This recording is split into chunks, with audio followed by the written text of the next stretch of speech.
Dear Lady Love TV, Saving My Man Untold Story. Tunghayan na po natin ang ika-11 bahagi. Sa isang banda naman sa restaurant nila Jules. Sa maginhawa may meeting daw ang student council. Pero hindi lang ito normal na meeting. Malapit na kasi ang eleksyon at naghahanda na sila ng mga gusto nilang ihalal para sa council. Gusto nga akong dumaan doon ni Jules pero hindi na ako nakapunta. Dahil na rin sa nangyari nung gabi. Habang nasa FX, bigla na lang siyang tumawag na para bang sobrang excited sa kung ano mang sasabihin niya. Hulaan mo kung sinong candidate natin for representative. Sino? Tanong ko kay Jules habang pinipilit intindihin ang sinasabi niya. Sino pa? Eh di ikaw? Hala, bakit ako? Ito ang bungad kong tanong sa barkada ko. Nung sinabi nilang ako daw yung nominee nilang representative sa student council. Nang hinayang tuloy ako na hindi ako nakupunta sa meeting. Dahil kung nagawa ko man, nakatanggi pa sana ako. Sige na Gino, wala na tayong magagawa. Wala tayong ibang mapapatakbo sa council eh. Si Jules na ang president natin, tapos kami, may positions na. Ikaw na lang yung naisip namin. Saka matalino ka naman, gwapo ka, sikat, o diba, sure win ka na nun. Ayaw mo nun, minsan lang dumating yung opportunity. Kaya siguro ako nag-aalangan dahil wala naman akong alam sa politika, mas lalo na sa trabaho sa council. Madadagdagan yung pasanin ko dahil sa mga meetings, rallies at kung ano-ano pang dapat asikasuhin na nakikita ko na kay Jules noon. Hindi ko ata magagawa yun sa ngayon, lalo na't nagtatrabaho ako. Kung mananalo man ako, feeling ko wala akong magagawa talaga.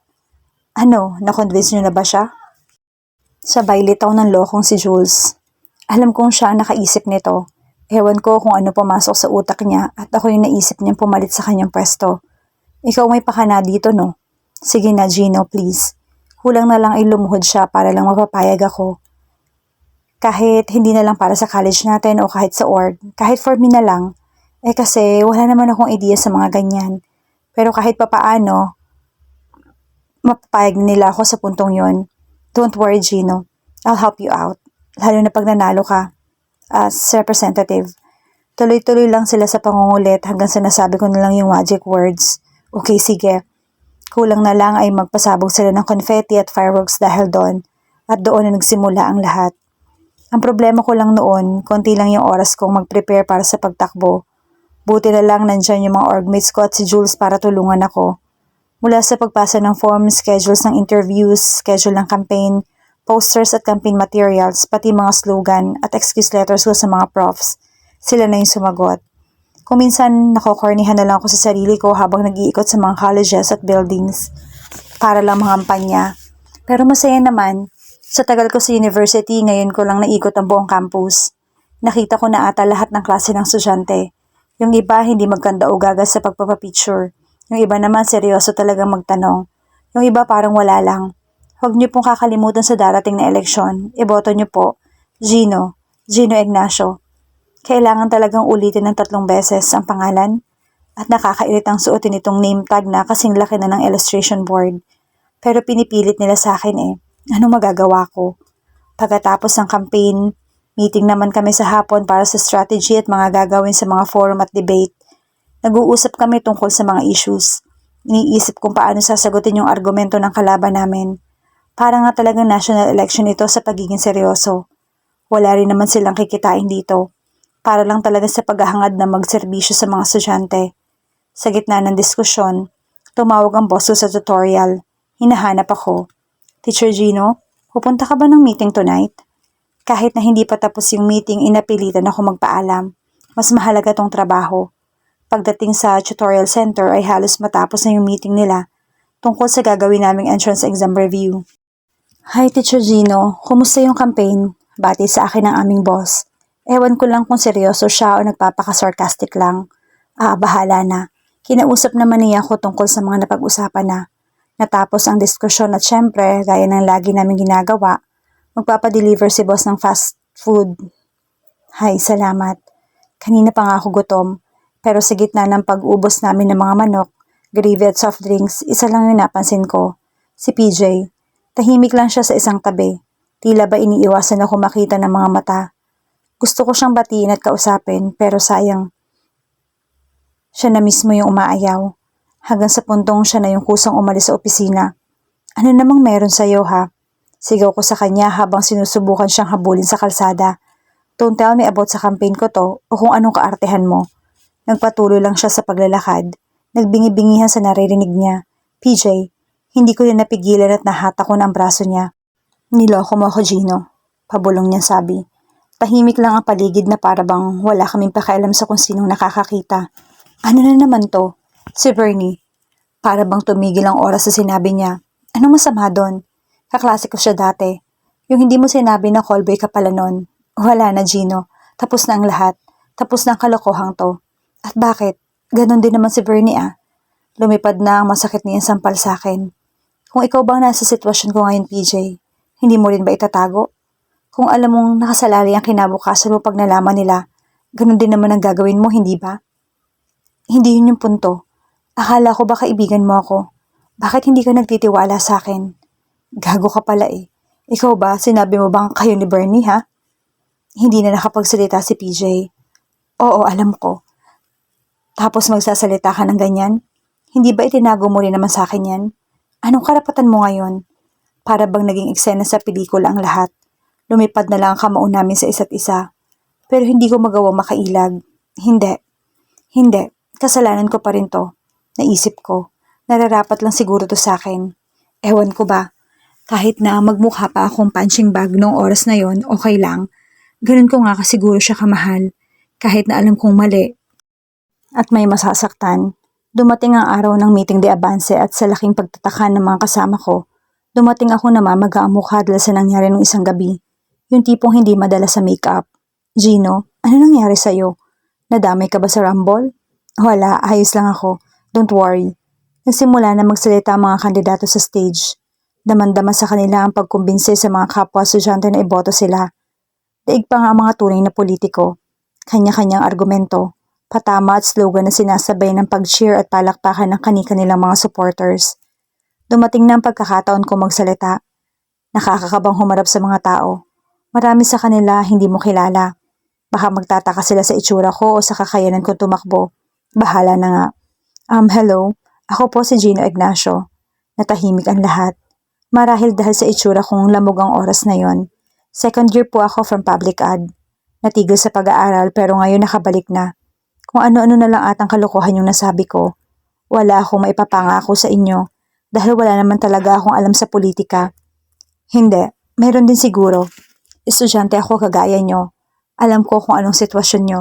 Kung ano mga problema nyo sa buhay dahil ako mismo nararanasan yon.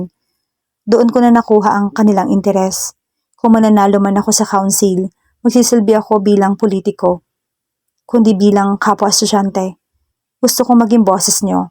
Kung huhusgahan ko ang lakas ng palakpakan at sigawan nila, pagkatapos ng aking pagsasalita, baka nga manalo na talaga ako. At iyon nga ang nangyari. Sa gulat ng lahat, naging number 1 ako sa listahan ng mga binotong representative sa student council. Hala, paano to? Isang bago na namang hamon sa akin. Siyempre, idinaan namin sa pagtambay sa resto nila Jules ng selebrasyon. Landslide kami sa eleksyon at siya na ang namumuno ng council namin. Marami kang plano sa sana.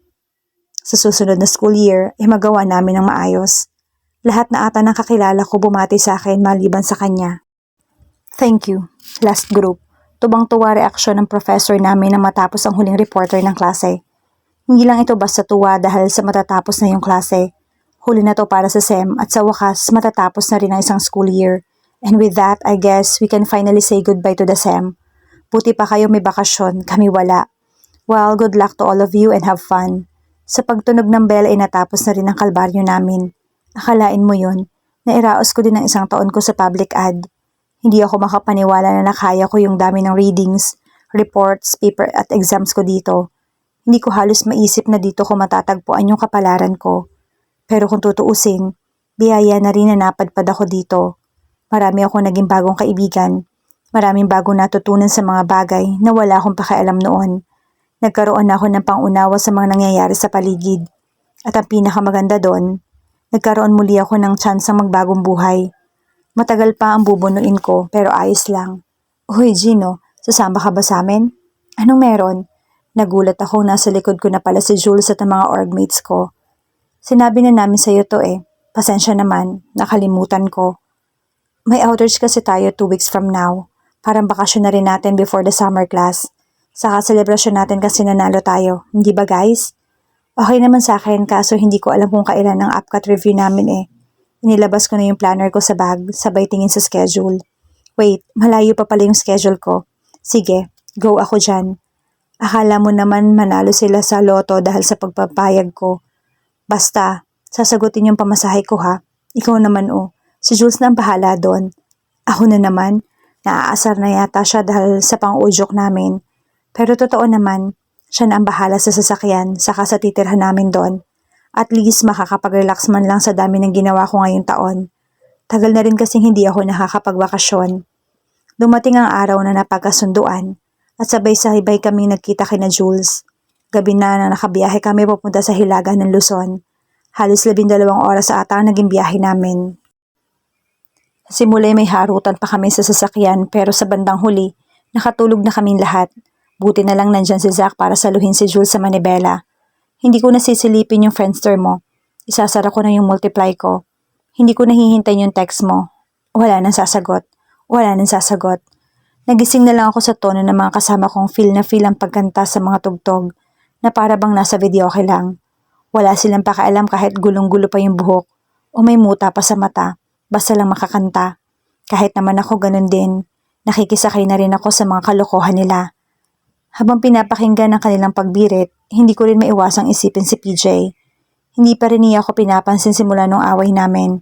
Sa personal man, sa text, kahit sa Facebook. Nakakairita lang dahil katrabaho ko siya at nakikita ko siya halos sa araw-araw pero hindi ko siya nagagawang kausapin.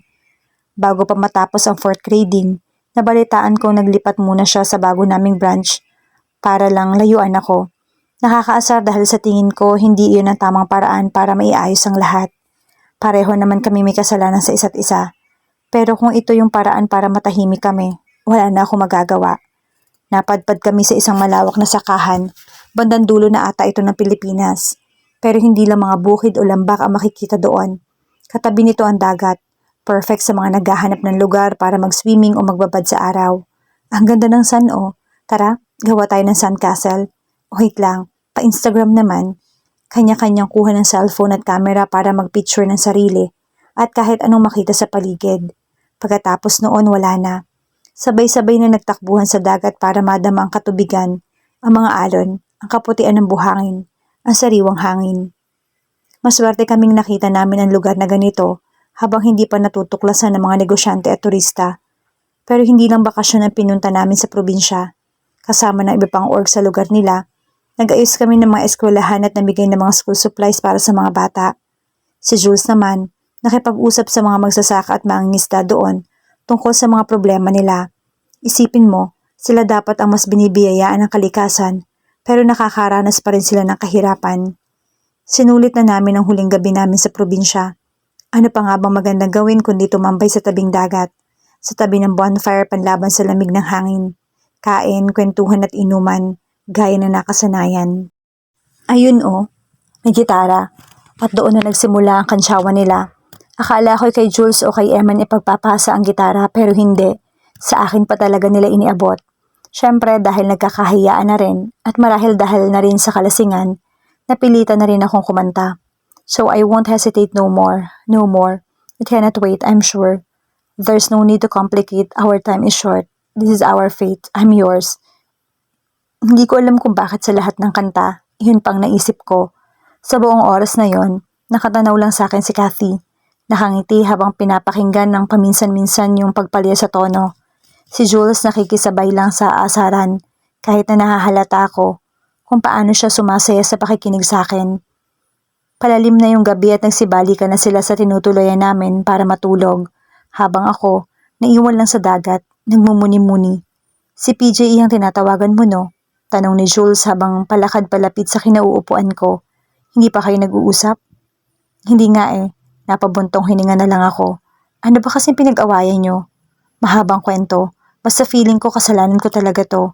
Kung mahal ka talaga niya, babalik at babalik yon. Ewan ko kung magkakatotoo pa yon. Kung alam ko at alam niya ang tunay na sitwasyon ko. Ikaw ba? Mahal mo pa ba siya? Napatigil ako saglit bago ko siya nasagot. Kahit na malakas ang sumpong noon, masaya naman siyang kasama. Nako, hindi mo pa diretsahin. Tawa lang siya ng tawa. Wala namang issue kung ano man yung feelings mo, basta masaya ka lang. Kung alam lang niyang alam kong may gusto siya sa akin. Alam mo, ang tagal ko nang hindi nakakapasyal sa probinsya. Ang lakas ko talagang makapag-segue para lang maiwasan yung issue. Ganun ba? Nasanay na rin kasi akong bumabiyahe kahit na nung bata pa ako. Pero hindi lang basta bakasyon. Titira kami sa bahay ng mga magsasaka. Aalamin namin yung buhay nila. Tapos yung mga magulang ko sumasama sa mga rally para matulungan sila. Kaya nga hindi na bago sa akin yung ganito. Kaya pala nagkaganyan ka eh. Pero sayang lang din. Nagkahiwalay kasi sina mama at papa. Oo nga, hindi niya nababanggit sa amin kung nasan yung tatay niya. Nasaan na pala yung tatay mo? Pero bago pa niya masagot ang tanong, humingi muna siya ng pabor. Secret lang natin to ha? Okay, sige. Congressman ang tatay ko. Laking gulat ko sa sagot niya. Sa totoo lang, hindi mo sinasabi, politiko na pala yung tatay mo. Sino? Si Congressman Reyes. Yung party list congressman. Para bang nag-echo ng walang katapusan sa utak ko ang mga narinig ko. Si boss yung tatay niya. Wow, hindi ko namalayan. Scholar na pala ako ng tatay mo. Wait, so kilala mo yung tatay ko? Gulat niyang sabi. Bakit hinahabol-habol pa rin ako ng bangungot na to? Sa lahat ng tao makikilala ko, bakit si Jules pa, ang anak ni boss? Paano mo maipapaliwanag sa kanya ang koneksyon nito sa kanyang ama? Lalo na ang lahat ng sekretong alam ko. Para bang tumayo lahat yung balahibo ko. Para bang napuno ng lamig ang lahat ng sulok ng aking laman. Hindi ko na namalayan gaano kabilis ang tibok ng puso ko. Hindi ko rin alam kung paano ko siya haharapin. Mas lalong hindi ko alam kung maiaayos ko pa ang lahat.